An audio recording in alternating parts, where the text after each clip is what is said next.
মনে করছে অন্য হুজুর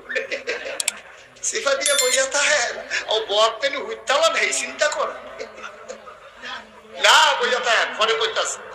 আরো কইতে আসছি আরো কিছু কথা লইয়া যান ভাই যাইবেন যহ দুইটা কথা লইয়া যান আর ভাই রাইতের 3টার সময় আপনার বাকি যাইছে আইসে চাচা তাড়াতাড়ি উঠেন আপনি করছেন কি